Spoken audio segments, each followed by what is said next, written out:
8ನೆಯ ಮಗುವಿನಿಂದ ನಿನ್ನ ಮರಣ. ಆಗ ನಾನು ಬಾಹೆಯನ್ನ ಬಿಟ್ಟು ತಂಗಿಯ ಕತ್ತನ್ನೇ ಕತ್ತರಿಸಲು ಮುಂದಾದೆ. ಭಾವ ವಸುದೇವ ತಡೆದು ಬೇಡಿದ. ಹುಟ್ಟಿದ 6 ಮಕ್ಕಳನ್ನು ತಂದೊಪ್ಪಿಸುತ್ತೇನೆ. ಹಾಗೆ ಹುಟ್ಟಿದ 6 ಮಕ್ಕಳನ್ನು ಕೊಂದೆ. 7ನೆಯದು ಗರ್ಭಸ್ರಾವವಾಯಿತಂತೆ. 8ನೆಯದನ್ನು ಕಾಯುತ್ತಿದ್ದೆ. ಹುಟ್ಟಿತು ಗಂಡಲ್ಲ ಹೆಣ್ಣು.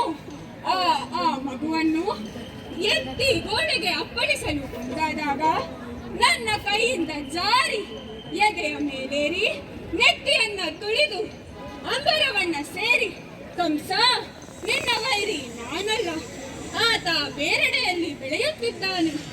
ಈ ವಿಷಯವನ್ನು ಕೇಳಿ ನಾನು ಅವರನ್ನು ಕೊಲ್ಲಲು ಬಕ, ಪ್ರಲಂಬ, ಶಕಟ, ಪೂತನಿ ಮುಂತಾದವರನ್ನು ಕಳುಹಿಸಿಕೊಟ್ಟೆ. ಆದರೆ ಆ ಕೃಷ್ಣ ನನ್ನ ಎಲ್ಲರನ್ನು ಸಾಯಿಸಿದ. ಇವರಿಗೆ ಉಪಾಯದಿಂದ ಕೊಲ್ಲಬೇಕು. ಯಾರಲ್ಲಿ? ಮಂತ್ರಿ ಅಕ್ರೂರನನ್ನು ಬರಹೇಳಿ.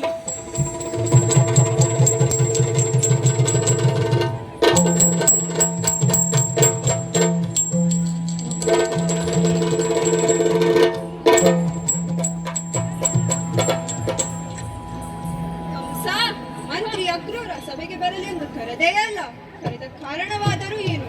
ಅಕ್ರೂರ, ನೀನೀಗಲೇ ನಂದಗೋಕುಲಕ್ಕೆ ಹೋಗಿ ಅಲ್ಲಿರುವ ಕೃಷ್ಣ ಬಲರಾಮರನ್ನು ಇಲ್ಲಿಗೆ ಕರೆತರಬೇಕು. ಕರೆದ ಕಾರಣವೇನು ಕಂಸ? ಕರೆಯು. ಹಬ್ಬದ ನೆಮ್ಮದಿ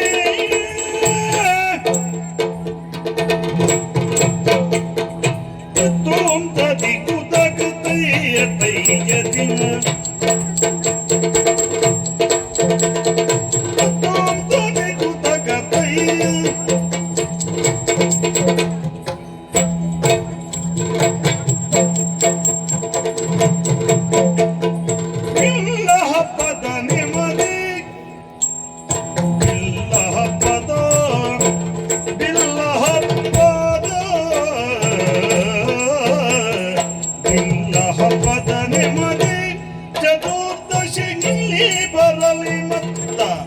ಚತುರ್ದಶಿಯಲ್ಲಿ ಬರಲಿ ಮತ.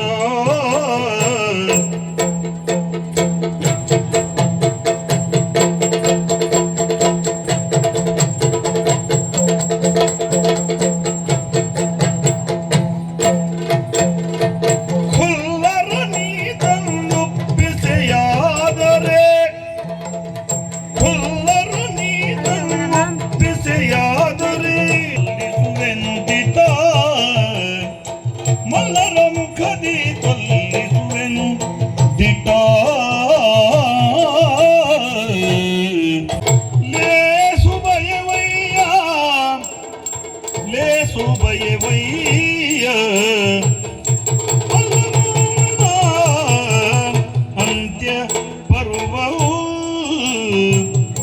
ಮಲ್ಲಮಾಮನ ಅಂತ್ಯ ಪರ್ವವು.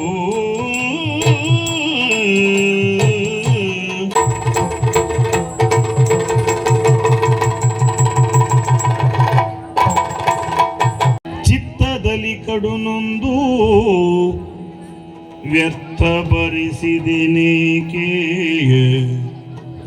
ವ್ಯರ್ಥ ಭರಿಸಿದೆನೇಕೆ ಶಿವ. ಎಲ್ಲದಕ್ಕೂ ಉತ್ತರವುಂಟು, ಆದರೆ ನಿಮ್ಮ ಸಾವಿಗೆ ಉತ್ತರವಿಲ್ಲ. ನಿಮ್ಮನ್ನು ಕೊಲ್ಲುವ ಮೊದಲು ಯಾರಲ್ಲಿ ವಸುದೇವ ದೇವಕಿಯರನ್ನು ಸಜೀವವಾಗಿ ದಹಿಸಿ ನನ್ನ ತಾಯಿ ತಂದೆಯರನ್ನು ಶಿರವನ್ನೇ ಛೇದಿಸಿ ಪಿತರಿಗೆ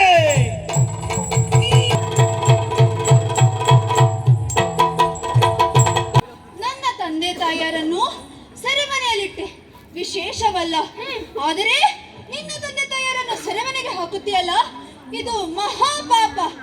ಮಧುರೆಯ ಆಳುಗೆ ನಿನಗೆ ಹೆಚ್ಚಾಯ್ತಾ? ಸಾಕು ನಿನ್ನ ದೌಷ್ಟ್ಯ. ನಾವು ನಿಮ್ಮನ್ನು ಕೊಲ್ಲಲೆ ಅಂತ ಬಂದಿರೋದು. ಹಾಗಾದ್ರೆ ನೋಡೋಣ ಬಾ.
ಮನಸ ಜಲ ಜೈಭವ ಭವ ಮೆಚ್ಚಿ ಜಯವನು ವರೆದರಾಯ.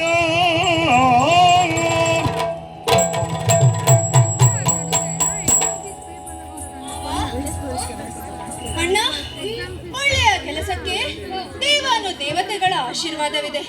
ಕಂಸಾಸುರ ಸತ್ತಲ್ಲಿಗೆ ದೇವತೆಗಳು ಭೂಮಳಿಗೆರೆದರು ನೋಡು ಅಣ್ಣ. ಹೌದು ತಮ್ಮ. ತಮ್ಮ, ಮಧುರೆಯ ಸಮಸ್ತ ಆಡಳಿತವನ್ನು ಉಗ್ರಸೇನ ಮಹಾರಾಜರಿಗೆ ಒಪ್ಪಿಸೋಣವೇ? ನೀತಿ ನಿಯಮಗಳಿಂದ ಆಳುತ್ತಾ ಖ್ಯಾತರಾಗಲಿ ಯಾದವೇಂದ್ರ. ಸಾಧ್ಯ ಶಿವದಲ್ಲಿ ಜಗಕ್ಕೆ ಮಂಗಳವಾಗಲಿ. ನಂದ ಕಿಶೋರ ನವನೀತ ಚೋರ ಉಡುಪಿನಾಥ ಶ್ರೀಹರಿ ಶ್ಯಾಮಲ ಕೋಮಲ ಕೃಷ್ಣ ಮುರಾರಿ ಮೋಹನ ಮುರಳಿ ಧಾರಿ. ನಂದ ಕಿಶೋರ ನವನೀತ ಚೋರ ಉಡುಪಿನಾಥ ಶ್ರೀಹರಿ ಕಂಸನ ಕಂಡು ಕಿಡಿಕಿಡಿಗೊಂಡು ಧ್ವಂಸವ ಮಾಡಿದ ಸುರರಿ. ಕಂಸನ ಕಂಡು ಕಿಡಿಕಿಡಿಗೊಂಡು ಧ್ವಂಸವ ಮಾಡಿದ ಸುರರಿ. ಕನಕನ ಕಂಡು ಬಲು ಮುದಗೊಂಡು ಕಿಂಡಿಯಲ್ಲಿ ಮುಗಿದಯೇ ತೋರಿ. ಕನ್ನಡ ನೆಲದಲ್ಲಿ ನೆಲೆಸಿಯ ನಮ್ಮ ಕರುಣ